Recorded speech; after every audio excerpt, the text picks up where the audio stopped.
필러가 1회로 끝나고 가격 부담이 적다는 장점은 있지만 피부가 늘어난다는 단점이 있는데요. 이에 반해 주베룩은 콜라겐 부스터 시술로 시간이 지나면서 자연스럽게 시술 부위의 볼륨이 차오르고 뚱불뚱해지지 않습니다.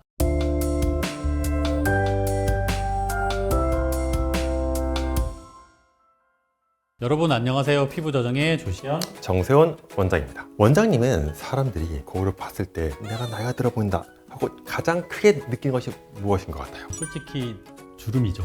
그렇죠, 주름이죠. 주름이 가장 먼저 눈에 들어오지 않을까요? 그렇죠. 주름을 보고 가장 노화를 많이 느끼실 텐데요. 그 중에서도 목주름이 눈에도 잘 띄고 예방이나 개선도 어렵습니다. 맞습니다. 사실 목주름은 홈케어로는 거의 개선이 불가능해서 저희끼리는 그냥 시술을 받는 게 정답이라고 하거든요. 시술로 목주름을 치료할 수 있게 된 것도 생각보다는 오래되지 않았어요. 그만큼 목주름이 개선하기 어려운 주름 중에 하나인데, 오늘은 이 목주름의 효과적인 시술에 대해서 함께 이야기를 해보려 합니다. 자, 그럼 시작해 볼까요? 목주름이라고 해서 다 같은 목주름이 아니죠. 목주름은 종류를 보면 크게 가로 목주름과 세로 목주름을 분리할 수 있겠는데요. 이 가로 목주름은 마치 종이가 접힌 것처럼 목에 선명하게 가로로 선이 남아있고, 가만히 있어도 주름이 눈에 확 띄는 경우가 많죠. 또 어릴 때부터 생기는 경우도 많아서 젊은 층에서 고민을 많이 하시는 유형이라 할 수 있겠습니다. 반면 세로 목주름은 가만히 있을 때는 눈에 잘 띄지 않지만 말을 하거나 표정을 지을 때 핏대처럼 세로 주름이 쫙 서는 경우가 있는데요. 특히 턱 아래 당목 같은 주름은 젊었을 때는 잘 생기지 않지만 이 주름이 생기게 되면 너무 나이가 들어 보여서 목주름에 대해 신경이 쓰이게 되고 크게 다가오게 되죠. 그럼 더 흔한 가로주름부터 한번 말씀을 드려볼게요. 가로주름을 해결하기 위해서는 필러나 울세라, 주베룩, 스컬트라 등 여러 가지 시술이 필요한데요. 원장님은 가로주름의 어떤 방법을 가장 좋아하시나요? 옛날에는 필러나 보톡스로 접힌 부분에 직접 주입을 하고 보톡스로 움직이지 못하게 만들어서 그런 시술들을 많이 했었는데요. 주베룩이 나온 이후부터는 목주름의 필러 대신에 주베룩을 많이 사용합니다.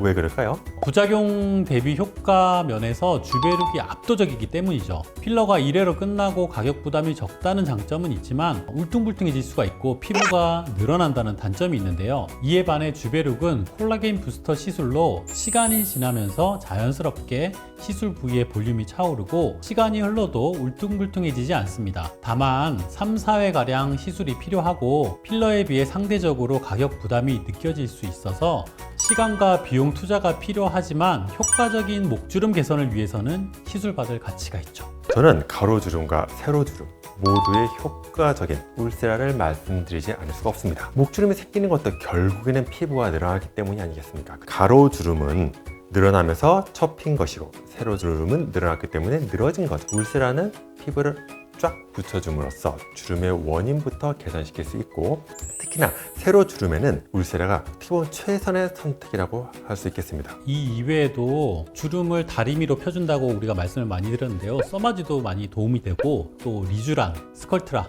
레디어스, 보톡스 등 시술도 목주름 개선에 많은 도움이 됩니다. 제가 어떻게 말하다 보니까 울세라의 전도사가 되었는데, 근데 실제로 여기를 붙여주는 게 상당히 이 주름 개선에 중요합니다. 목 피부가 이렇게 늘어나다 보니까 이 주름도 생기는 거라 싹 붙여주면 당연히 주름도 개선이 되는 거죠.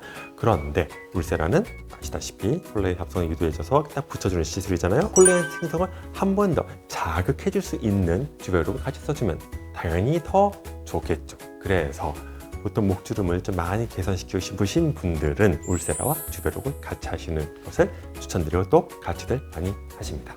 자, 이렇게 오늘은 목주름의 종류와 잘 사라지지 않는 목주름 개선할 수 있는 시술에 대해서 알아봤는데요. 목주름은 생활 습관에 의해 시술 이후에도 다시 생기는 경우가 상당히 많기 때문에 시술 후에도 항상 좀 조심해 주시는 것이 좋습니다. 이제 젊은 분들도 목주름이 많이 생기는 이유가 스마트폰을 많이 보기 때문에 항상 고개를 숙이고 있어요. 그리고 이제 주무시기 전에 침대에 누워서도 이렇게 목을 숙이면서 뭔가를 하고 있으니까 목주름이 되게 많이 생기는데요. 그래서 취침 시에도 목주름 방지 베개를 사용하고 자는 동안에 목주름이 더 깊어지지 않게 생활 습관을 개선해 주시는 것도 목주름 예방에 큰 도움이 됩니다. 그럼 오늘 준비한 내용은 여기까지고요. 영상이 재밌으셨다면 좋아요, 구독, 알람 설정 부탁드리면서 저희는 더 유익한 정보를 가지고 다음 피부 조정 시간에 찾아뵙도록 하겠습니다. 안녕.